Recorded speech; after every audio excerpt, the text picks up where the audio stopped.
môžeme všetko pustiť, ale treba brzdiť, dobre? To auto vie ísť celkom rýchlo a treba si dobrzďovať. Ako som už spomínala, Santa Fečka majú celkom dobrú výbavu a poďme sa teraz pozrieť, ako vyzerá a funguje parkovací asistent v ročníku 2014. Samozrejme, už teraz sa to trošku pohlo, je to lepšie.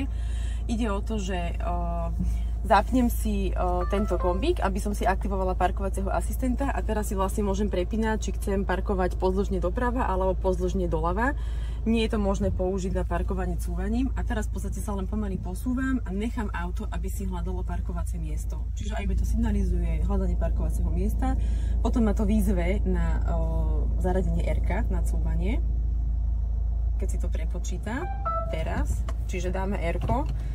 Môžeme všetko pustiť, ale treba brzdiť, dobre? To auto vie ísť celkom rýchlo a treba si dobrzďovať. Čiže není to také moderné, ako že by to úplne celé same zaparkovalo. Senzory má a potom ma to výzve, aby som dala D-čko a doparkuje si to vlastne auto same, ale zase hej, stále treba brzdiť. Takže kto sa bojí týchto veľkých aut, keďže to je Grand Santa Fe, tak môže použiť parkovacieho asistenta.